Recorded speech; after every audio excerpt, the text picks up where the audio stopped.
वज़ीर आज़म किसान सम्मान निधि योजना की 12वीं किस्त यानी PM किसान जारी कर दी गई है। दिवाली से पहले मुल्क भर में 12 करोड़ से ज्यादा किसानों के खातों में 2000 रुपये मुंतकिल किए जा चुके हैं। वज़ीर आज़म नरेंद्र मोदी ने दिल्ली में एक प्रोग्राम के दौरान PM किसान स्कीम के तहत किसानों को 16,000 करोड़ रुपए की 12वीं किस्त जारी की। बता दें कि PM किसान पोर्टल पर 12 करोड़ से ज्यादा किसान रजिस्टर्ड हैं। तजुर्बेकार फास्ट बॉलर मोहम्मद शामी ने कोरोना को शिकस्त देकर हिंदुस्तानी टीम में वापस आते ही अपनी बॉलिंग से तबाही मचा दी। वर्ल्ड कप से पहले टीम इंडिया ने पीर को ऑस्ट्रेलिया के खिलाफ पहला वार्म अप मैच खेला, जिसमें 16 रन से सनसनीखेज जीत दर्ज की। इस मैच में शामी को पूरे मैच में मौका नहीं दिया गया। दिल्ली में NCR समेत शुमाली हिंदुस्तान की कई रियासतों में लाखों खवातीन ने आहूई का रोजा रखा।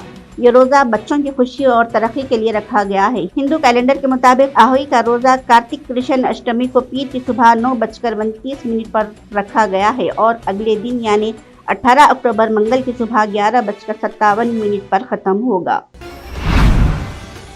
सर सैयद अहमद खान की यौम पैदाइश के मौके पर आज पूरी दुनिया में इन्हें खराज अकीदत पेश किया जा रहा है और इनकी खिदमत का एतराफ़ किया जा रहा है। मुसल्लह माशरा और मेमार कौम सर सैयद अहमद खान कसीरुल जहद शख्सियत के मालिक थे। सर सैयद अहमद खान जिस तालीम की शमा अलीगढ़ में रोशन की थी, इसकी रोशनी आज सिर्फ हिंदुस्तान में ही नहीं बल्कि पूरी दुनिया में फैली हुई है और इंसानी अज़हान को मुनव्वर कर रही है। सर सैयद का कहना था कि तालीम सस्ती और आसान हो और हर किसी को तालीम आसानी से मिल सके। सर सैयद अहमद खान मुसल्लह कौम और उर्दू अदब के अजीम मुहसिन होने के साथ साथ एक मुफक्किर व मुबल्लिग भी थे। सर सैयद की सियासी, समाजी और मजहबी, तहजीबी और तालीमी कोशिशों के नतीजे में नए उफ़क़ रोशन हुए। तालीम के साथ उर्दू शेर व अदब को भी एक नई जहत मिली। नसर को एक कभी न मिटने वाला असलूब अता हुआ।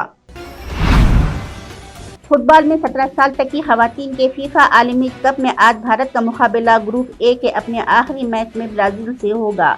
यह टूर्नामेंट भुवनेश्वर के कलिंगा स्टेडियम में हो रहा है। ये मैच रात 8 बजे शुरू होगा। मेजबान भारत अपने पहले 2 ग्रुप लीग मैच हारने के बाद पहले ही आलमी कप से बाहर हो चुका है।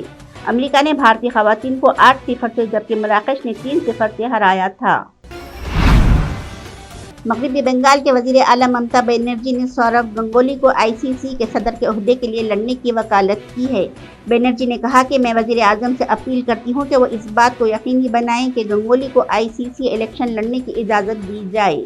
ममता बनर्जी ने इल्ज़ाम लगाया कि गंगोली एक मकबूल शख्सियत हैं, इसलिए इनकी तरदीद की जा रही है। उन्होंने कहा कि मैं हुकूमत हिंद से अपील करती हूँ कि सियासी तौर पर कोई फैसला ना करें, क्रिकेट और खेल को जहन में रखें। वो किसी सियासी जमात का रुकन नहीं है। दिल्ली में CBI के दफ्तर में नायब वजीर आला मनीष सिसोदिया से शराब घोटाले में पूछगिछ की जा रही है। इधर आम आदमी पार्टी सिसोदिया से पूछगिछ के मुखालिफत कर रही है। पार्टी के कारकुनान सड़कों पर एहतजाज करने वाले आप लीडरों को हिरासत में ले लिया। दौरान आप लीडर संजय सिंह के हाथ पर चोट आई। थाने में आप MLA को पट्टी बांधते हुए देखा गया।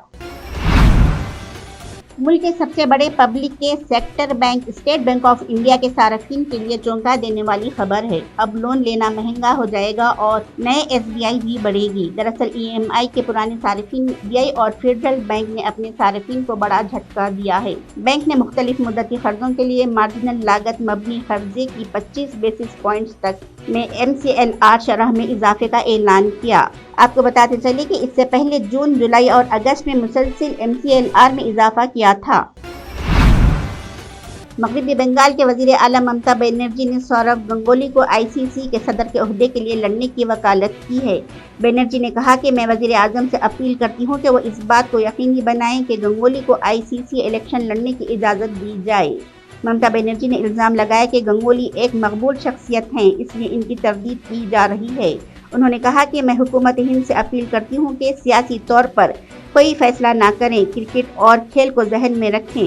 वो किसी सियासी जमात का रुकन नहीं है।